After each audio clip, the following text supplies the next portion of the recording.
greater resonance with the intelligence aspect. And we have noticed that third ray personality types are forever busy. There's a busyness to them, and they're forever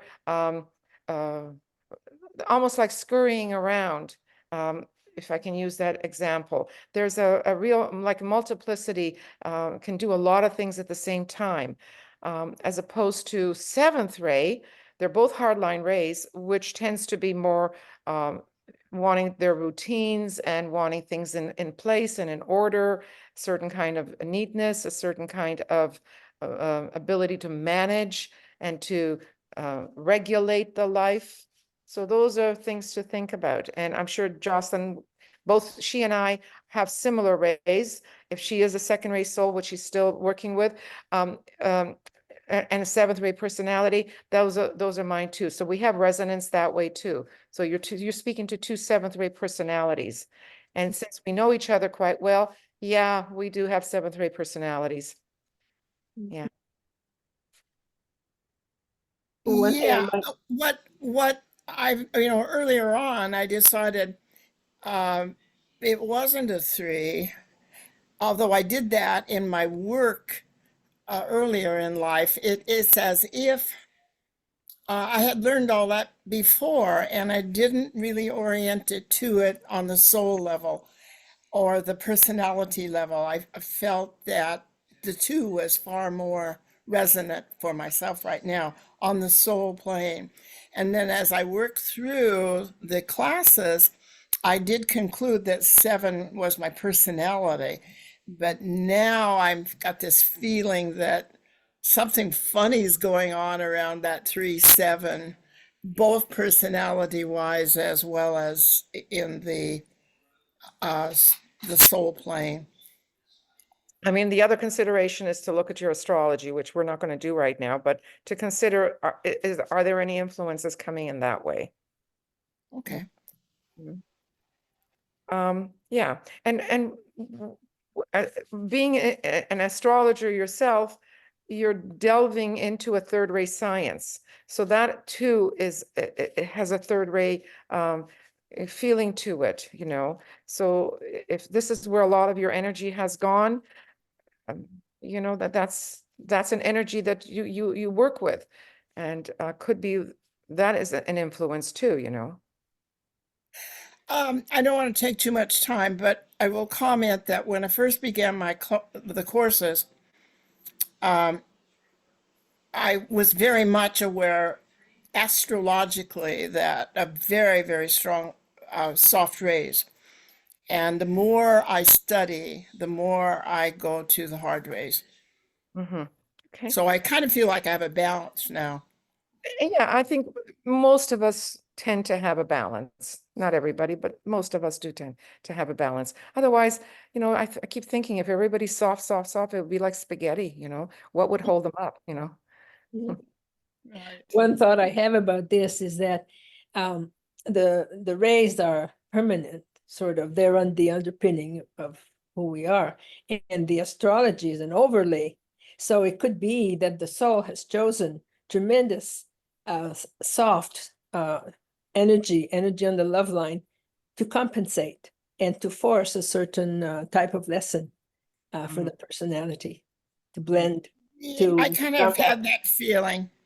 Yeah, too, that coming in to do the classes, that part of what was happening was that I should understand that while the hard rays may be legacy, this lifetime was really devoted to understanding the soft rays and kind of getting my arms around the whole sense of love and compassion. Which you So exude, now it's balancing. Joe. I know, knowing you quite well, you do exude the soft, you do exude your heart, which, you know, your soul, second ray, you do. You said something like that the other day. Yeah. Thank you. All So right. I Go had ahead. a question in the light of what Joe said, because I could identify with the third and the seventh. And I wonder if you ever get a hybrid with the rays, either, you know, I am busy, I am multitasking, but at the same time, I love order. And I'm always looking for the right routine. So can you be in transit from one ray to another, or basically be a hybrid of attributes of two different rays? Well, one of the things I didn't hear you You see say, what I'm saying?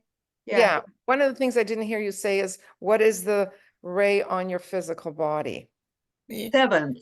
Seventh, I believe, because of rhythm and dance and that kind of thing.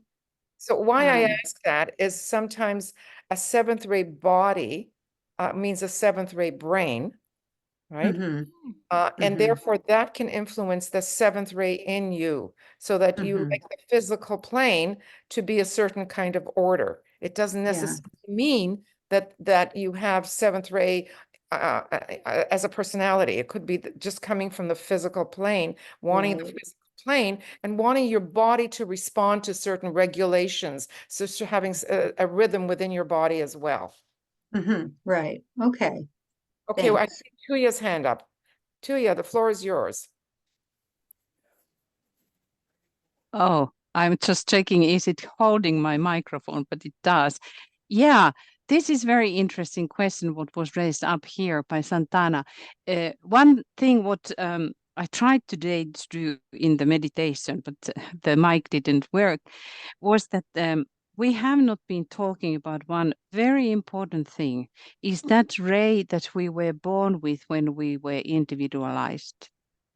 So it means that we have had upon those rays of attributes, fourth, fifth, sixth, or seventh for millions of years. Correct. And it absolutely has so manifested in us that it is there like the tone that, for instance, I have been certainly on the seventh ray, and that is bringing the quality from there, moving to the first ray. So and I have, of course, I have Capricorn, and then the seventh ray in my physical soul, they bring two. But there is something about me that we were talking with Michael many times, and that is what I said to him. Don't you agree that we should be talking about this, what we have been carrying millions of years? Because of course it has been established in us. So maybe there is one reason of that, or you could think about Santana about that. I agree with you on that. You know, we were the rays of attributes for aeons compared to moving into the three rays of aspect. So we have more familiarity with those four rays of attributes, which are much more, how do I say it? You can put your finger on them more. They're not as abstract. They're more concrete.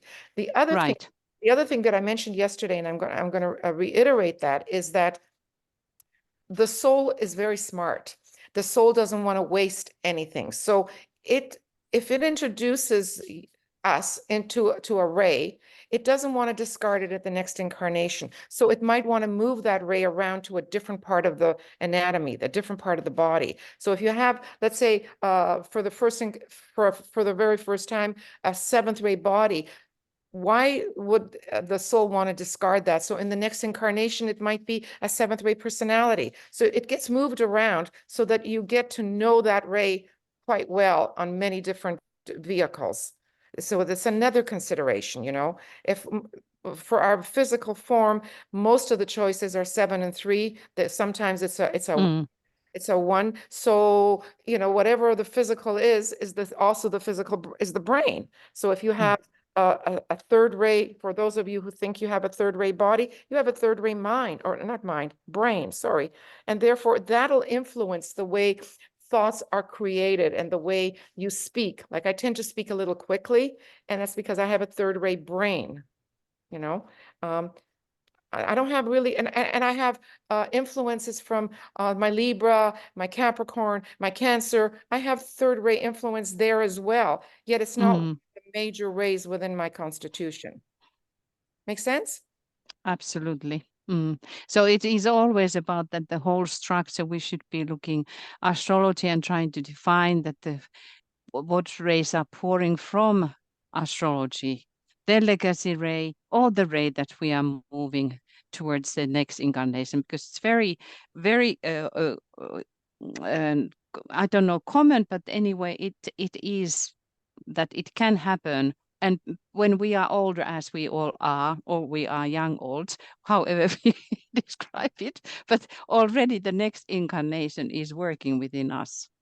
Right, right, right.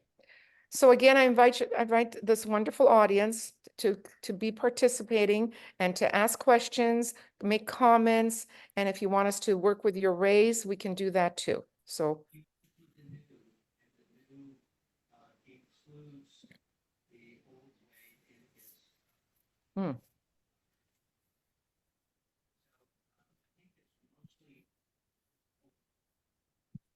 Martine Dupont has Yeah. her hand raised. Eva, you talked about in your presentation about crisis. And in DK, it is written divine discontent. Right. Yes, it can seem a bit odd that it's divine next to discontent. And so I would maybe that you elaborate or Jocelyn on a divine discontent. Right, because that's a paradox of words, isn't it? The two together, they almost don't work. But if you have discontent, that means it's not something that necessarily makes you happy, or that makes you pleased, but it's a form of being neutral. Divine discontent is one way of being neutral. So it's not that it's pulling you to be happy or it's pulling you to be sad, but it's something that comes from higher up. So, you know, it just is. Life just is without it needing to be a positive or negative. There's a neutrality to it. It's the way I interpret it. I'm sure that there are other ways of looking at that. Well, it's also the innate urge towards betterment. So as we seek to ameliorate, as we seek to evolve spiritually, then whatever is the current state is a source of discontent, because we know the higher destination that we have to aim for. So this is an urge that allows us to progress and to use our will to improve how we live in the world as personalities, and then towards soul infusion. I like that take. That's very, very good, Joss. Yeah.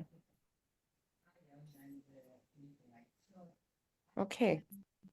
Any other thoughts or questions, or work? Do you want us to work with? We have a question. Star. Yes, hi. Sorry, I'm in my pajamas here. I just thought that was very well said about the discontent, because we can have divine discontent as we examine everything in our lives and use that to choose how we want to change or evolve. And there can be multiple paths, and there's our free will choice.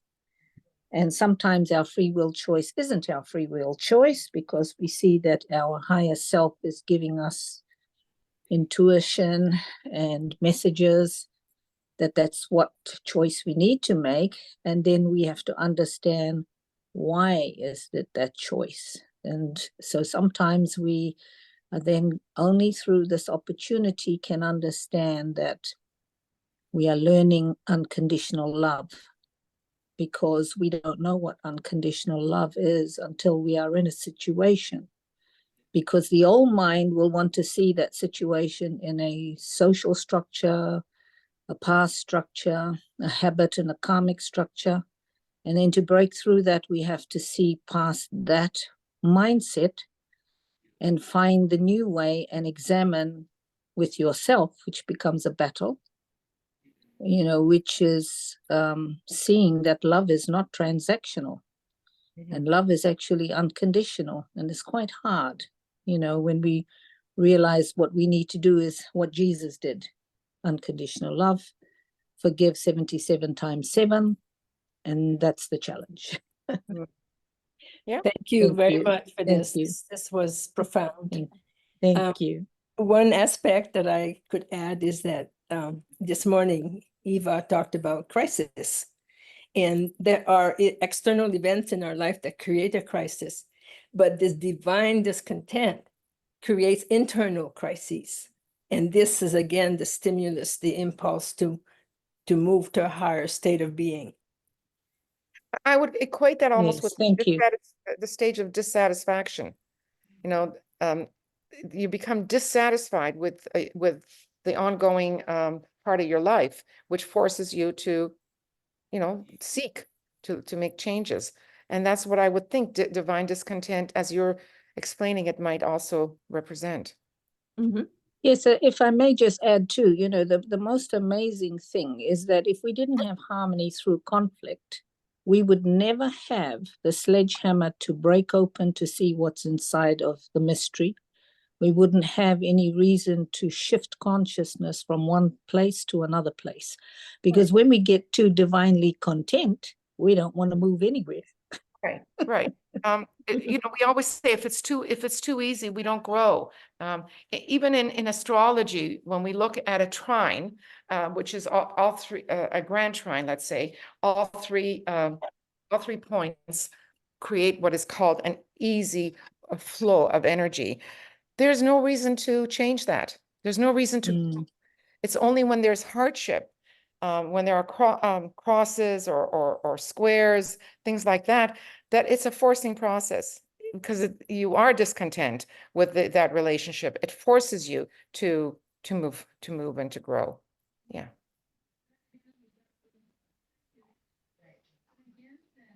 So Kira had her hand up earlier. Kira, was your question answered in some way? Because I don't see your hand up now. Oh, here I am. Yes, the question I had was, in what ways do our charts affect our rays? Maybe you can give me some ways in which they do. Well, there's different ways of looking at that. When I was younger and I was still learning my way of how to work with the two together, I thought that one fills in what the other one doesn't have. But over the years, I have kind of concluded that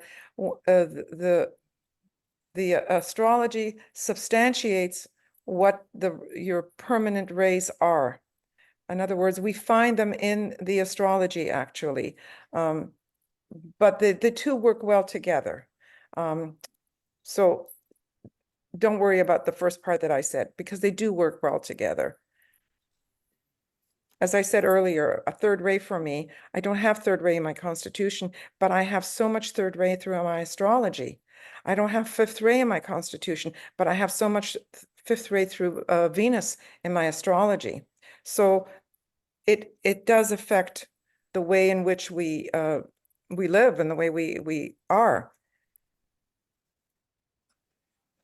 This is the beauty. This is the beauty of the whole thing. The forces are there to compensate and to enable and to help us to become rounded out.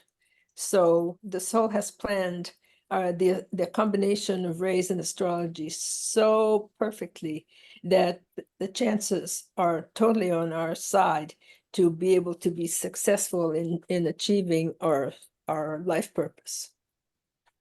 Tuya, do you want to add something to that? Yes, I was thinking about that, and because astrology changes in every life. So we can look also that aspect that the soul is choosing astrology because of using like different type of tool. Like we go into the garden and we take the shovel, or we take the whatever you use in the garden, meaning that the soul who is incarnating is all the time perfecting its vehicle, the personality, so that when it is completed, then the work on this physical plane has been finished. So that is also what I'm thinking of the astrology. There are, of course, those purposes what you have been naming already, but it's like changing the different qualities, what has to be enhanced and what has to be uplifted and what has to be trained into the point that one can stand then on the fourth initiation in the middle of the in the center of the cross, so that all these forces are brought into that one point, the needle eye. Okay. Can I say, I think that was a very interesting thought, that we have the rays, and then, like she said, through the astrology, the planets and all these influences, they may complement, which we don't work with on ray level. That's right. That was just a new thought for me. It's beautiful, and I thought that is very valuable, actually, to think about deeper. That's what makeup do I have in the race, and what complements are there in the astrology, to find what is not primarily expressed through the race. Correct. Now that was just a thought. Before we ask Vivian, who has her hands up, what is your race structure as you understand it now? Mine? I'm not. I know I'm a second-rate soul, but I'm not so sure. I'm not so sure. Okay. All right. I'll work on that. Yeah. So Vivian, please go ahead. Oh, sorry, all my buttons, I'm trying to find them.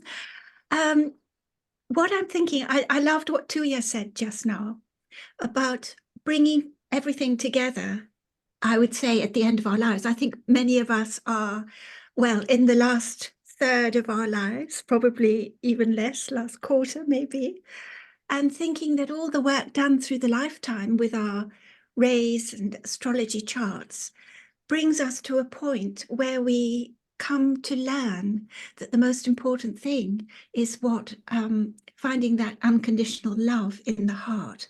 And I love the way that Jocelyn, I think your name is, spoke about the solar angel. And to me, the teaching that I absolutely love and wish to understand more is how one can recognize the solar angel in one's life. So it's not just Venus, it's not just the planets, it's more than that. It's this depth of being. And I would say that that is what we need to do before we leave this life. And how do we leave this life? With that wisdom, knowledge, love. That was beautifully said. Thank you.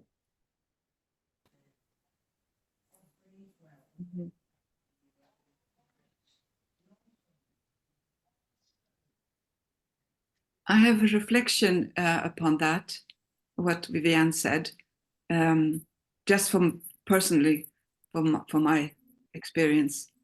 And that is that the first thing when I wake up is to contact and actually thank my soul angel. And I have felt through time, it is for me felt like a pathway that I'm building and have built. And in the beginning, I didn't feel or sense anything, but now it's so clear that it's an instant rush of woof with a contact with this. And then I know we have other angels and so on, and I thank them and go on in many, many ways. I have a lot of people to give thanks to.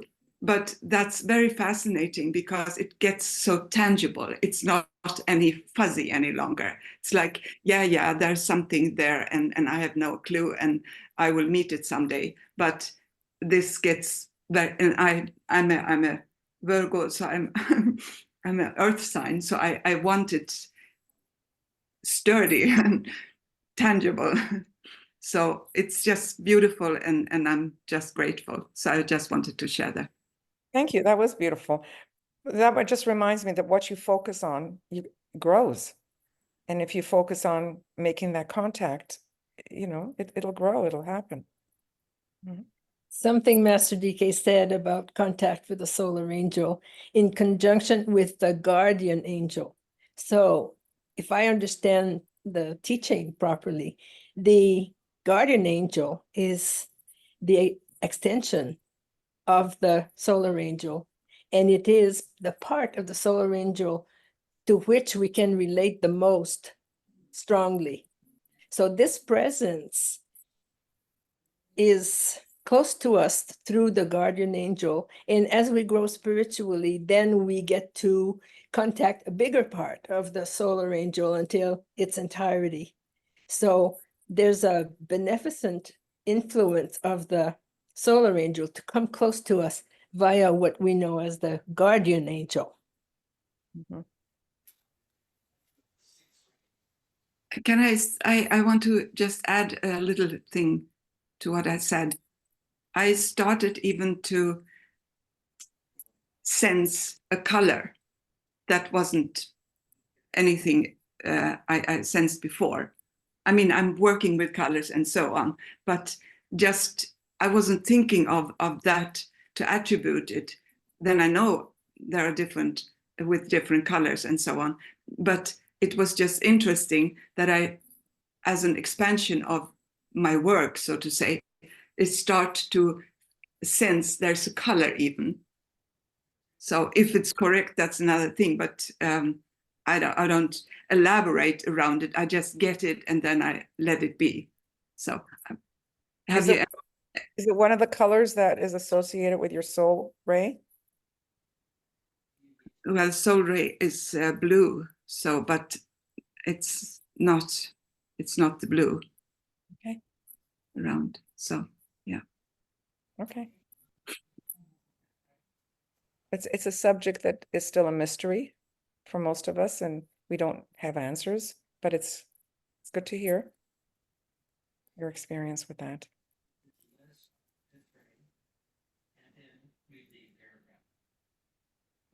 Anything else? Yes, please go ahead.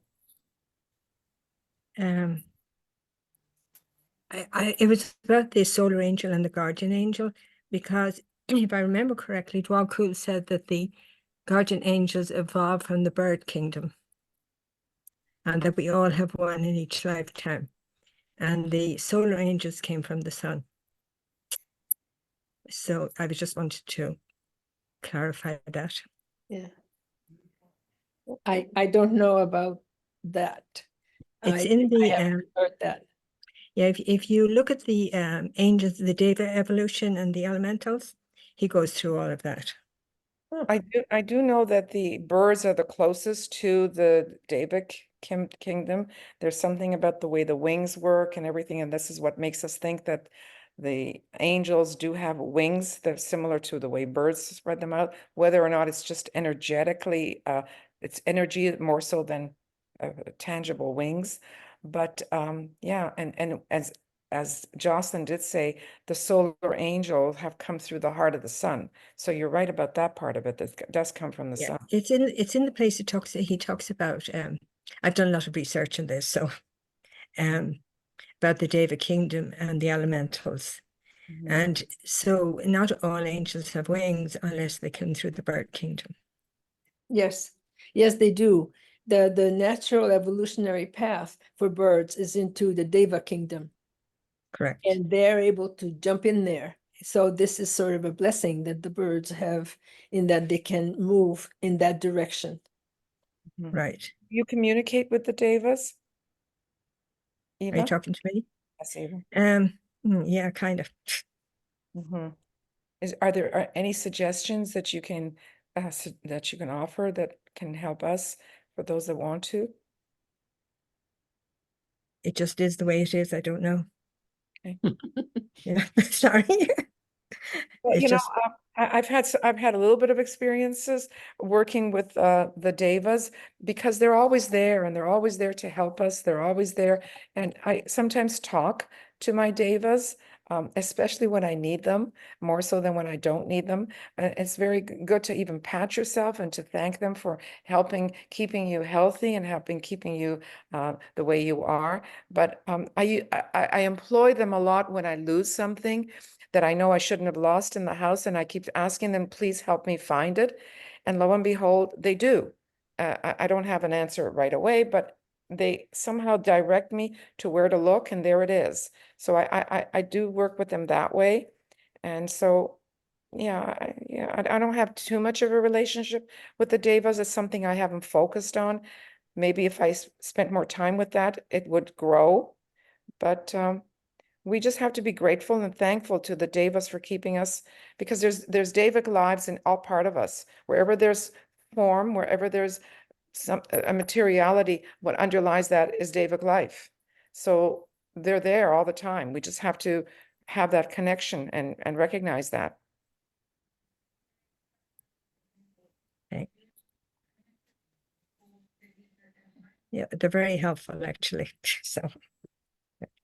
Well, they respond to the sound. They respond to our voices. So we can talk to them.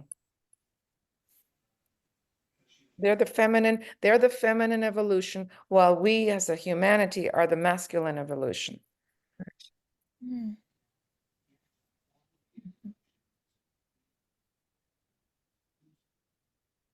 And for example, some people have a real talent to work with the elementals. The elementals are more with the lesser kingdoms, whether it's the plant kingdom or the fire or stones or the mineral kingdom. A lot of people have what they call a green thumb, and that is working with the elementals and being kind to them. And a lot of people don't even know that they're doing that. They're just nice to their plants, and before you know it, these plants really flourish and they grow beautifully. That's because of the connection that people have with these elementals. They say someone has a green thumb. What does that mean? It just means that they have this connection with the plant kingdom. I will suggest that if you go out in the early morning, the devas of the plant kingdom wake up just like we wake up when it gets bright. And if you kind of still your eyes and look at the trees, you can actually see what looks like etheric around the trees. And it's really the devas waking up, the same as we wake up. And your eyes have to just look a certain way, so you can actually see them.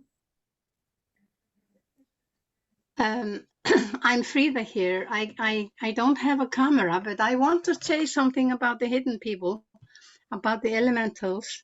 There are so many people here in Iceland who can see them and see the little flower elves and people living in the rocks and in the mountains and all over.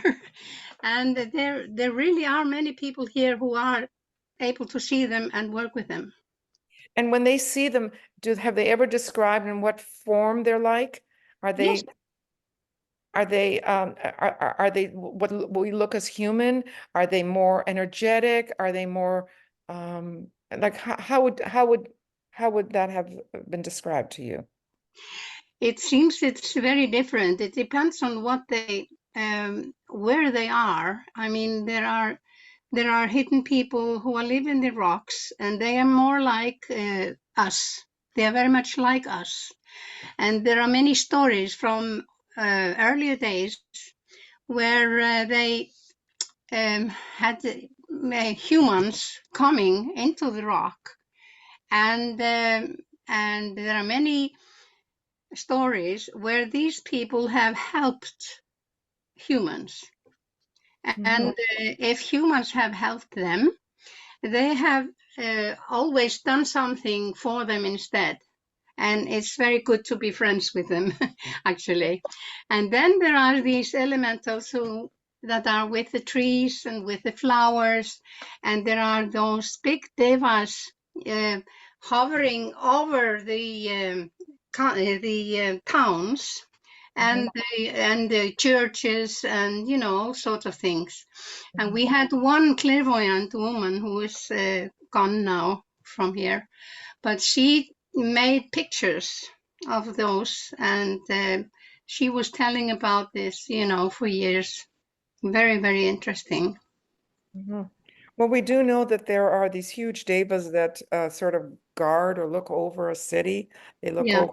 Yeah, well, I remember being with a group, and we went into a certain part of the forest, and you could just feel the Devic life there. It Yeah. was very, very still. It was, and then you move to another part of the forest, and everybody, all the devas were alive, and they were busy, and they were creating a lot of growth and life there. Whereas the part that I'm referring to was so still that you could feel that something had happened there, and the deva was kind of just protecting that area. It was we all talked about that because everybody felt that, the whole group that I was part of. Yeah. So yeah. This is really interesting, and so many people are sensitive to these energies. Right. And of course, you know, so many big, huge part of Iceland is so, how do you say, there are no people living there. Right. You know, so, and I can tell you, yeah, I want to tell you about sometimes when humans have wanted to make roads in certain places, and there is a rock there, the hidden people who live there, they contact the humans through someone who can see them and tell them not to move the stone, not to move the rock. Interesting. Because you know, and whenever they haven't listened, everything has gone, how do you say, all the machines and everything have, you know, been kaput, you know, and they have not been able to keep on, and they've had to change the plans. Right. That has happened too, but sometimes the inhabitants of the rocks move to somewhere else. That Right. happens, yeah. Ishtar has posted something in our chat that tells us that on YouTube, Lorna Byrne is a wonderful Irish lady who is the representative of angels, especially guardian angels on earth. She's able to see and communicate with them all and us, and her gift and service to humans to understand our guardian angels. Check her out. So it's Lorna Byrne, B-Y-R. Yeah, wonderful. Yes, yes. And I have a book by Geoffrey Hudson. Yeah. Yeah. I haven't read it yet, but you know, just a little bit. Right. Yeah. His art is used a lot many times in our presentations. Yeah. And regarding the birds, I was reading in DK that the birds are incarnated devas, because he says that devas that want to incarnate as humans, they sometimes start by incarnating as birds to get used to the vibration. So that's the way it goes. Well, I was just reading this the other day in one of the books. Yeah, well, again, it's a mystery for a lot of us. It's a whole area that we have not delved into too much, and therefore not all that familiar with it. But thank you for all the sharings that have to do with birds and devas, because it just opens up our mind to think about them in a different way. Okay, we have a couple of hands up. So Ishtar, do you want to continue? Is there anything? Yeah. Yes, I'd just like to add, like Tuya put up the planes and how the senses develop, your psychic senses, and every human being has it, and you do need to still develop it so that you can move it up to the higher psychic experience.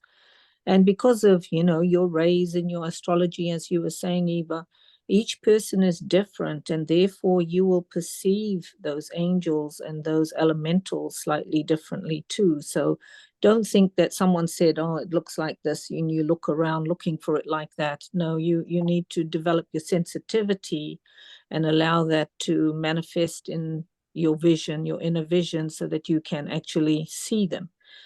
And also, according to your spiritual path, you will have different ones come forward, and maybe that's not for you. You know, I mean, not everybody is going to do the same thing. We all have a guardian angel, and you can see that. Practice looking in the mirror.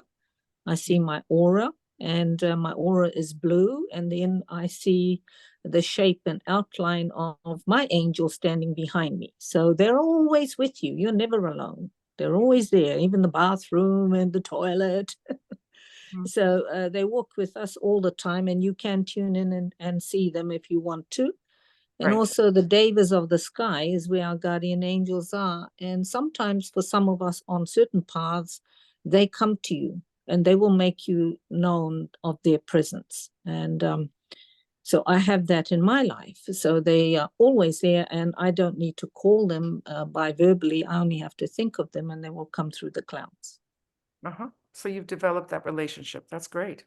Well, this is them developing me. I say that because some of us are chosen to walk a certain path, and you need to tune in to find out what is it you're here to do and follow that, rather than you know, I want to do this or that. But when you tune in, you will start to understand where your work is, and they will guide you. And they've guided me for years, and it's been a slow progression. And I'm an alchemist because they pour their energy through me as well, and it transforms rock crystals. So they become, the angel and the stone is being changed, is being transmuted to a higher state. But you know, I only know so far, and as the years go by, you learn a bit more. And we have to just be patient. Thank you. Welcome. Santana, So, you had your yeah, hand. no, I wanted to just say that as a child, I saw a fairy in Morag's Fairy Glen in Scotland, and it looked just like a fairy. But years later, I was at Findhorn, and they had the landscape angel. They were growing, as people probably know, they were growing huge vegetables because they were in communication with the angels and the devas. But my perception of them there, where they were balls of color in the trees and in the flowers. And they also said if you have a garden, you should leave part of it wild for the nature spirits. But the other intriguing thing about the devas that I came across was that they hear color and they see sound. And I'm lucky to be in California, where we have a lot of the golden solar divas that are really perceptible. And I really did appreciate what Ishtar had said about becoming more sensitive and them guiding you, and what Eva said and what everybody said. So thank you. You know, you offer California, and I remember many years ago we were doing the PhD with Michael, and it was in San Diego, and I'd never been to San Diego before. And after the plane landed and someone came to pick us up, and I was looking out the window to take in this beautiful sun that was beautiful and everything. And as I looked up, I saw the solar angels, or I don't mean the solar angels, but I saw the sun angels for the first time in my life, and I was wowed by that. You know, it was absolutely gorgeous because the sun there is so much more brilliant.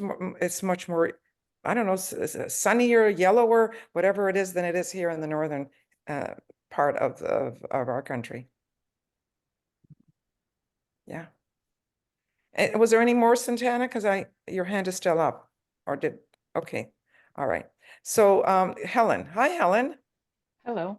Haven't seen you in a long time. Yeah, right. How are you? Excellent, thank you. I just wanted to concur about what you were saying about the early morning and possibly dusk as well, as when the divas are awakening.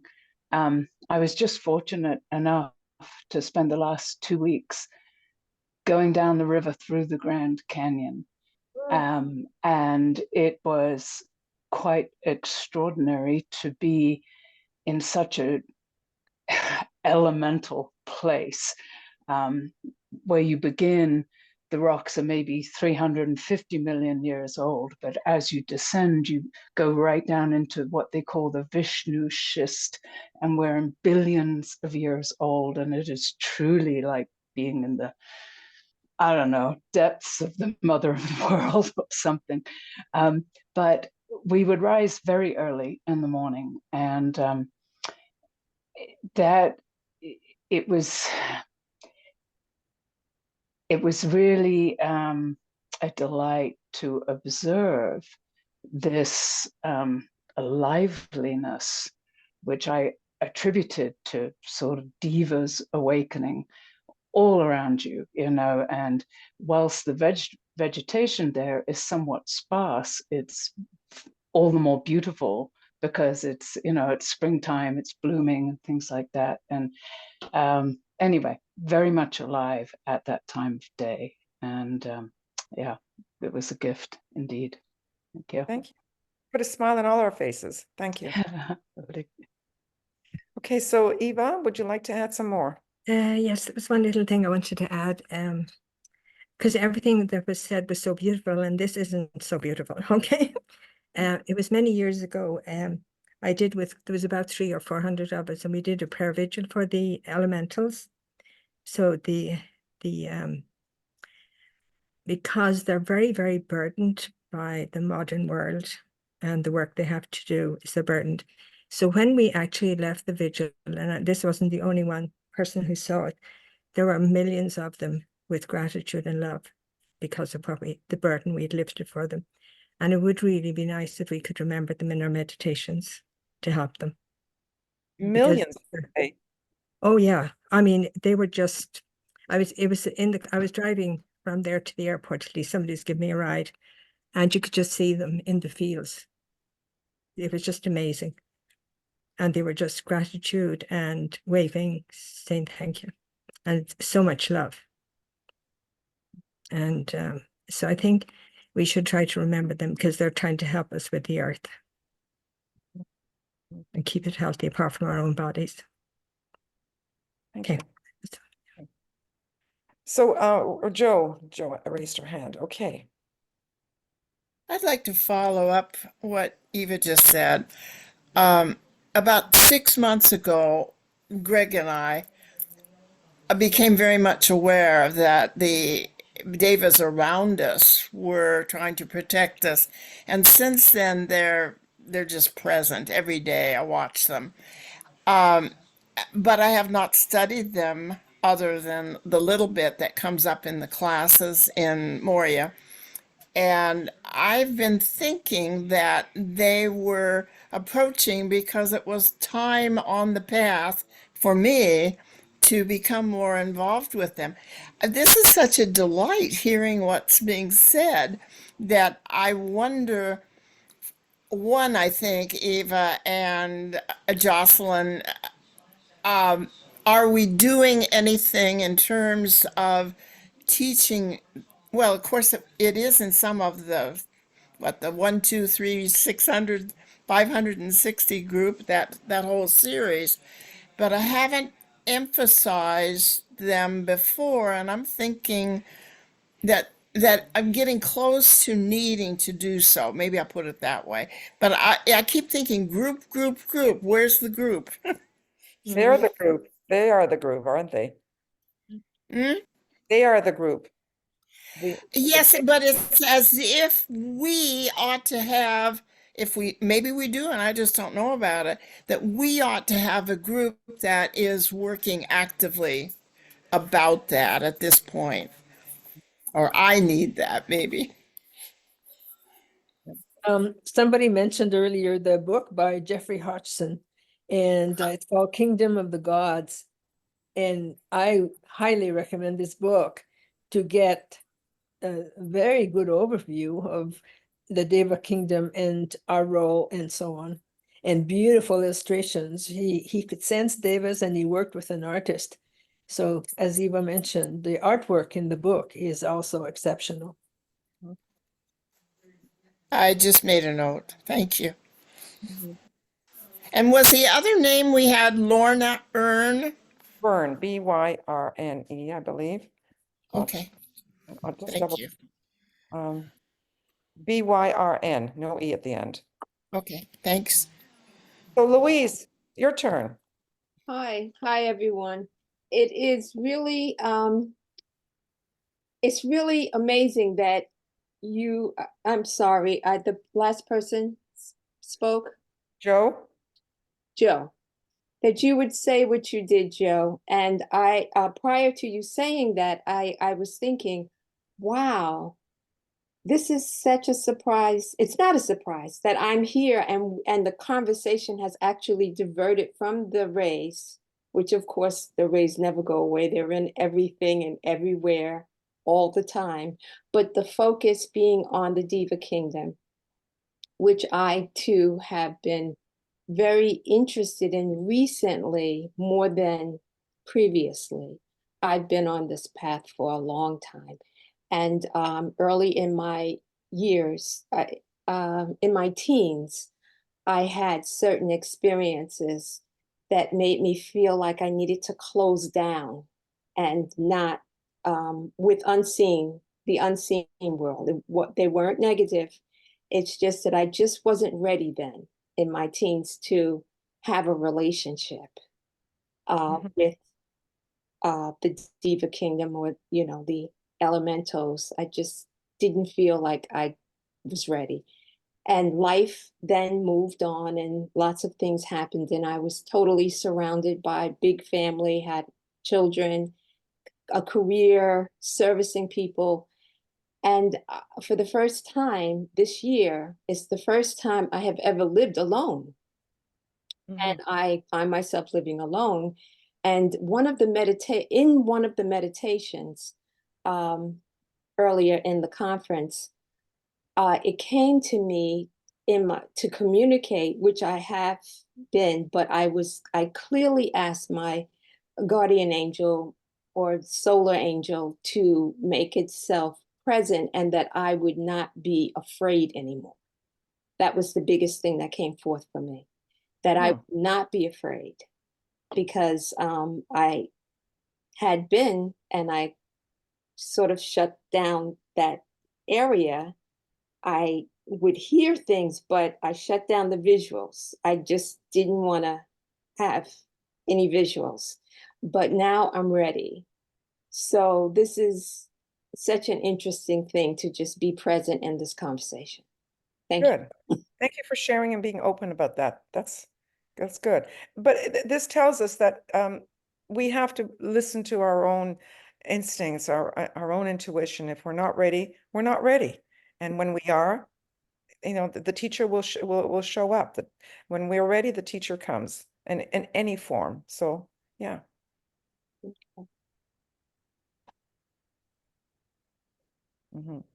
Well, we have just a couple of minutes left, so I want to, in the meantime, thank you all for being here, for opening up the subject, because I think it's very, he says 2 minutes to go. It's a very interesting subject. It's one that usually doesn't get talked about. So thank you all for sharing and being honest and open about your experiences and your interests.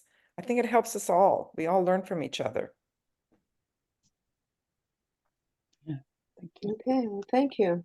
Thank you. So we've got just a minute or so left. Thank you, everyone.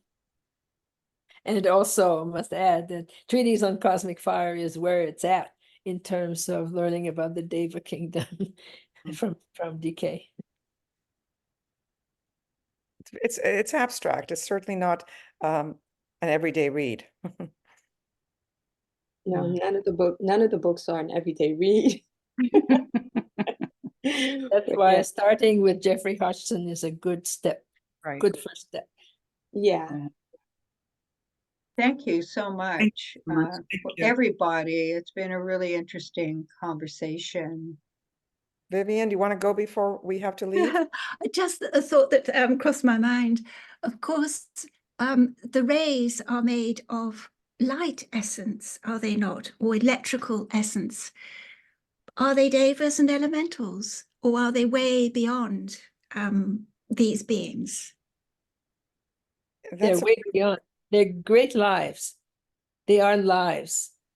And they're lives of grand, very high level energy, but they are closer to great devas as they are to great humans. Okay, it's closing now, so we're told. So we'll see you all in the main room. Thank you again. Thank you. Thank you. Thank you.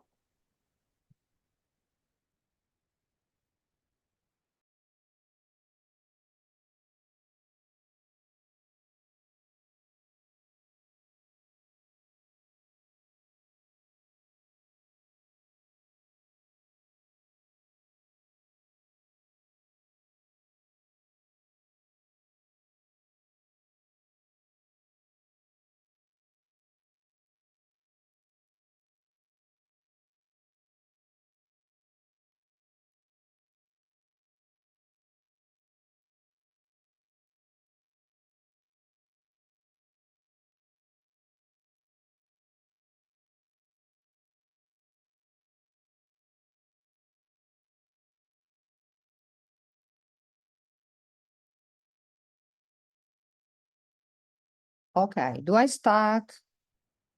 Or anyone wants Sorry. to I was just looking that when to start. Okay, that was very nice that you were already calling there from Italy. Hi, dear. So we are coming to the last presentation, and Antonella is going to take us to think about